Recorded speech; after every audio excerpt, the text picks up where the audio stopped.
Sirach 10:13 tells us, "This entails an amplified conception of oneself and overestimation of one's capabilities and achievements, which is injurious to one's relationship with God and fellow humans. The same manifests in the ungodly desire to transcend limits set by the Creator for one's existence, to usurp divine position as translated in the human quest for absolute freedom, autonomy, and independence. Scripture furnishes us with clear instances of this and the undesirable consequences that follow suit. For instance, the tempters are luring information to our first parents: if you eat this food, you shall be like God, as Genesis 3:4 records.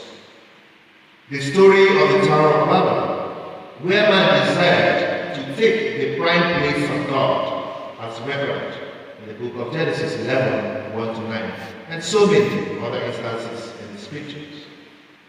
Historically, this same desire was evident in the Roman society of the past, where some emperors commanded that they be worshipped through the practice of apotheosis and deification, as seen in their imperial system.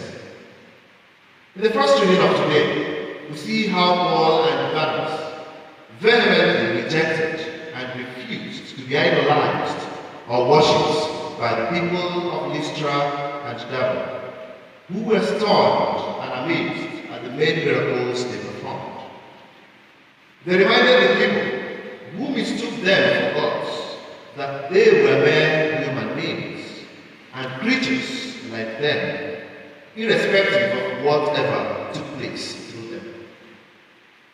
My dearly beloved priests and seminarians, this exemplary and heroic refusal to be worshipped, expressed by these two heroes of our faith, is a template for us as ministers of the Word and Sacraments, agents of Christ, and as well future leaders and ambassadors of the Mother Church, to which we all profess loyalty.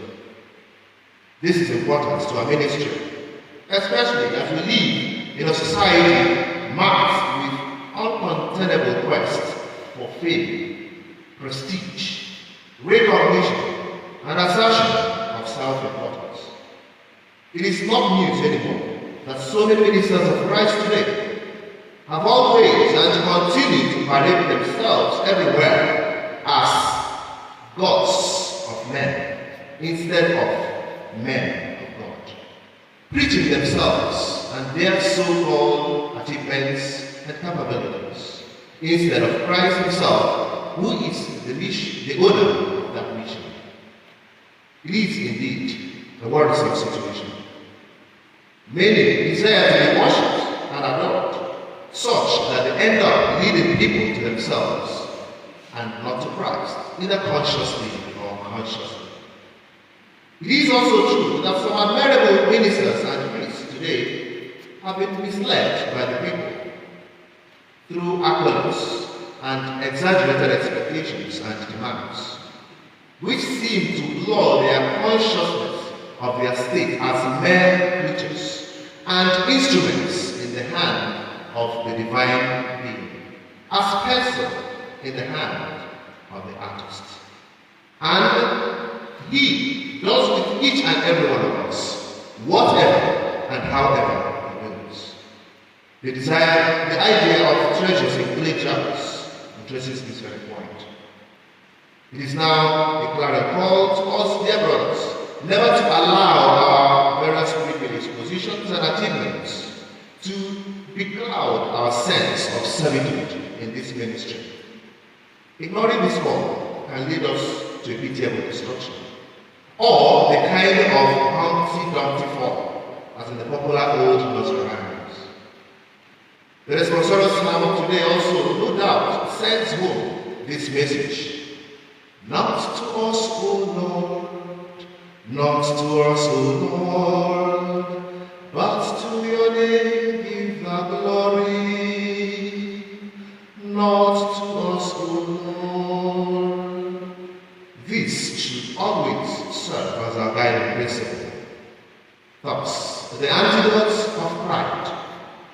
humility with God and men, following the footsteps of Christ, especially his kenosis, or self-emptying.